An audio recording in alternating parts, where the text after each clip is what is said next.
Good morning students. तो class second में आज हम पार्ट 9 को रिवाइज करेंगे। तो देखिए पार्ट 9 का क्या नाम है, बंदर के जामुन। तो पार्ट 9 आज हम ये आपकी माई ऑब्जर्वेशन बुक है बच्चों, ये देखिए भाग 2 क्लास सेकंड। ओके, तो देखिए सबसे पहले क्या दिया हुआ है पार्ट 9 में, दिए गए गद्यांश को पढ़कर प्रश्नों के उत्तर दीजिए। पहले हम गद्यांश को रीड करेंगे, उसके बाद उत्तर देंगे। एक बार कुछ जामुन मगरमच्छ अपनी पत्नी के लिए भी ले गया। मगरमच्छ ने पत्नी से कहा, ये जामुन मेरे दोस्त बंदर ने तुम्हारे लिए दिए हैं। बंदर के पेड़ के जामुन बहुत मीठे हैं।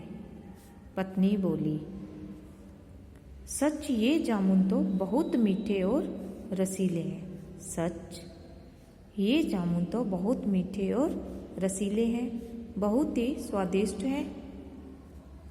मगरमच्छ बोला, बंदर ये जामुन रोज खाता है। पत्नी बोली, अच्छा बंदर ये जामुन रोज खाता है तो सोचो, जो रोज इन मीठे जामुनों को खाता होगा उसका कलेजा कितना मीठा होगा। मगरमच्छ ने बोला, हाँ ये तो है। पत्नी मगरमच्छ से बोली, तुम अपने दोस्त बंदर को घर लेकर आना, मैं उसका कलेजा खाना चाहती हूँ। तो ठीक है, गद्यांश पढ़ लिए। अब हम प्रश्न उत्तर करते हैं। मगरमच्छ कुछ जामुन किसके लिए लेकर गया? मगरमच्छ कुछ जामुन अपनी पत्नी के लिए लेकर गया। कुछ जामुन किसके लिए लेकर गया मगरमच्छ? अपनी पत्नी के लिए। ठीक है, आगे देखें। बंदर के पेड़ के जामुन कैसे थे? बंदर के पेड़ के जामुन बहुत मीठे थे। कैसे थे? बहुत मीठे थे। बंदर के पेड़ के जामुन कैसे थे? बहुत मीठे थे। जामुन खाकर मगरमच्छ की पत्नी ने क्या कहा? पत्नी बोली, बंदर ये जामुन रोज खाता है तो उसका कलेजा कितना मीठा होगा। क्या बोली? कि बंदर ये जामुन रोज खाता है तो उसका कलेजा कितना मीठा होगा। कलेजे का क्या अर्थ है? हृदय या दिल। बंदर को मगरमच्छ की सच्चाई का पता नहीं चलता तो क्या होता? लिखें। अगर बंदर को सच्चाई का पता नहीं चलता तो मगरमच्छ की पत्नी बंदर का कलेजा खा लेती। तो यही होता ना, अगर सच्चाई का पता नहीं चलता तो मगरमच्छ की पत्नी उसका कलेजा खा लेती। मगरमच्छ बंदर को पीठ पर बैठाकर पानी में ले गया। बातों ही बातों में मगरमच्छ ने बंदर को सारी बात बता दी। दोनों के बीच हुई बातचीत को लिखें। मगरमच्छ ने बंदर से कहा, मेरी पत्नी तुम्हारा कलेजा खाना चाहती है। यह बात सुनकर बंदर को झटका लगा। बंदर ने कहा, मैं अपना कलेजा पेड़ पर ही छोड़ आया हूँ, अब मुझे वापस कलेजा लेने जाना होगा। ठीक है, आगे देखिए। अपनी पत्नी के कहने पर मगरमच्छ बंदर को पानी में लेकर गया। आपके अनुसार मगरमच्छ का ऐसा करना सही था या गलत? कारण सहित लिखें। मगरमच्छ का ऐसा करना बिल्कुल गलत था, क्योंकि हमें हमेशा अपनी बुद्धि का इस्तेमाल करना चाहिए। हमें किसी के बहकावे में नहीं आना चाहिए, क्योंकि जैसा मगरमच्छ ने किया वैसा हमें बिल्कुल भी नहीं करना चाहिए। बंदर और मगरमच्छ की दो विशेषताएं लिखे। ये देखिए बंदर है, पहले हम बंदर के बारे में पढ़ते हैं। बंदर बहुत बुद्धिमान होता है। बंदर नकल करने की कला में बहुत माहिर होता है। अब देखिए ये है मगरमच्छ, मगरमच्छ पानी और धरती पर पाया जाने वाला खतरनाक जीव है। मगरमच्छ मांसाहारी जीव है। तो ये दो बातें बंदर और मगरमच्छ के बारे में दी गई है। आगे देखिए, दिए गए चित्र में कुछ क्रियाएं हो रही है, उन्हें दी गई जगह में लिखें। तो ये क्रियाएं मैंने आपको होमवर्क में दिया था। तो क्या क्या क्रियाएं हो रही है? बेचना, खरीदना, चलना, तोलना, चढ़ना, ये सभी क्या है? इस चित्र में आपको ढूंढकर बताना है कि क्या क्या क्रियाएं हो रही है। अब देखिए प्रश्न नंबर 7 में दिए गए वाक्यों को उचित क्रिया शब्द लिखकर पूरा करें। पापा ऑफिस जा रहे हैं। बच्चे क्रिकेट खेल रहे हैं। सभी मिलकर खाना खा रहे हैं। रोहित दूध पी रहा है। ठीक है, ये क्या है? उचित क्रिया शब्द।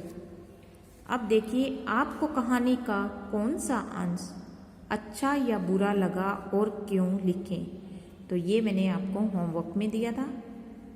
आई होप आपने उसे कंप्लीट कर लिया होगा। आगे चलें। निम्न क्रिया शब्दों से वाक्य बनाएं। ये देखिए क्या है? दौड़ना, खुद की ताकत से दौड़ना होगा। धोना, यहाँ हाथ धोना जरूरी है। हंसना, फूलों की तरह हंसना चाहिए। ओके, अब देखिए कहानी में से अपने प्रिय पात्र द्वारा बोले गए 2 वाक्य लिखें और कक्षा में पूर्ण हाव भाव के साथ सुनाएं। तो प्रिय मतलब आपको सबसे प्यारा कौन लगा है इसमें? बंदर लगा है, मगरमच्छ लगा है, या उसकी पत्नी का आपको पात्र अच्छा लगा है? तो आप इन तीनों में से किसी एक पात्र के बारे में लिख सकते हैं। तो मैंने यहाँ पर लिखवाया बंदर पहली बार नदी में सैर कर रहा था। ठीक है, बंदर किस में पहली बार सैर कर रहा था? नदी में। तो ये किसके द्वारा बोले गए थे? देखिए, तेरे जैसा धूर्त मित्र मुझे नहीं चाहिए। तो ये किसने बोली थी ये लाइन? तेरे जैसा धूर्त मित्र मुझे नहीं चाहिए। बंदर ने ऐसा कहा था, क्योंकि बंदर ही पहली बार नदी में सैर कर रहा था और मगरमच्छ उसे धोखे से अपने घर लेकर जा रहा था। तो बंदर ने ये बात बोली कि तेरे जैसा धूर्त क्या होता है? धोखेबाज मित्र मुझे नहीं चाहिए। ठीक है बच्चों, उचित विकल्प पर सही का चिन्ह लगाएं। तो देखिए बंदर की दोस्ती किससे हो गई? मगरमच्छ, चूहे या कबूतर? तो बंदर की दोस्ती मगरमच्छ से हुई थी। मगरमच्छ की पत्नी किसका कलेजा खाना चाहती थी? मगरमच्छ का, बंदर या जामुन? बंदर का कलेजा। काम के बारे में बताने वाले शब्दों को क्या कहते हैं? क्रिया, सर्वनाम या संज्ञा? क्या कहते हैं? क्रिया। बच्चे लगा रहे हैं। गाना, सोना या दौड़? तो बच्चे दौड़ लगा रहे हैं। बंदर पेड़ पर बैठा है। वाक्य में क्रिया शब्द है बंदर पेड़ बैठा। तो क्या आएगा? बैठा। ठीक है, बंदर की दोस्ती किससे हो गई थी? मगरमच्छ से। मगरमच्छ की पत्नी किसका कलेजा खाना चाहती थी? बंदर का। काम के बारे में बताने वाले शब्दों को हम क्रिया कहते हैं। बच्चे दौड़ लगा रहे हैं। बंदर पेड़ पर बैठा है, इसमें से बैठा शब्द क्या है? क्रिया है। ओके, आपको क्या करना है? पार्ट 9 को अच्छे से याद करना है और जिन बच्चों ने कंप्लीट नहीं किया वर्क, अपना वर्क कंप्लीट करें। तो देखिए, मगरमच्छ कुछ जामुन किसके लिए लेकर गया? अपनी पत्नी के लिए। मगरमच्छ कुछ जामुन किसके लिए लेकर गया? अपनी पत्नी के लिए। बंदर के पेड़ के जामुन कैसे थे? बंदर के पेड़ के जामुन बहुत मीठे थे। जामुन खाकर मगरमच्छ की पत्नी ने क्या कहा? पत्नी बोली, बंदर ये जामुन रोज खाता है तो उसका कलेजा कितना मीठा होगा। कलेजे का अर्थ हृदय या दिल। बंदर को मगरमच्छ की सच्चाई का पता नहीं चलता तो क्या होता? तो मगरमच्छ की पत्नी बंदर का कलेजा खा लेती। अगर बंदर को सच्चाई का पता नहीं चलता तो मगरमच्छ की पत्नी बंदर का कलेजा खा लेती। मगरमच्छ बंदर को पीठ पर बैठाकर पानी में ले गया। बातों ही बातों ने मगरमच्छ ने बंदर को सारी बात बता दी। तो दोनों के बीच क्या बात हुई थी? तो मगरमच्छ ने बंदर से क्या कहा था? मेरी पत्नी तुम्हारा कलेजा खाना चाहती है। यह बात सुनकर बंदर को झटका लगा और बंदर ने क्या कहा? मैं तो अपना कलेजा पेड़ पर ही छोड़ आया हूँ, तो मुझे कलेजा लेने के लिए वापस जाना होगा। तो ये क्या है बच्चों? प्रश्न उत्तर भी दिए गए हैं। तो आपको क्या करना है? पार्ट 9 ये प्रश्न उत्तर सभी याद करने हैं। और जिन बच्चों ने अपना वर्क कंप्लीट नहीं किया वो अपना वर्क भी कंप्लीट करें। ये देखिए पार्ट 9 आपको अच्छे से करना है। ये प्रश्न नंबर 6 और प्रश्न नंबर मैंने 8 आपको होमवर्क में दिया था। तो आपने ये क्रिया शब्द इधर लिख लिए होंगे। और ये प्रश्न नंबर 8 आपको कहानी में से कौन सा अंश अच्छा या बुरा लगा, आप अच्छा भी लिख सकते हैं इसमें, या आपको कोई भी ऐसा बुरी चीज़ लगी हो तो उसके बारे में भी आप अपने विचार यहाँ लिख सकते हैं। ठीक है बच्चों, मेरी वीडियो आप ध्यान से सुनिए।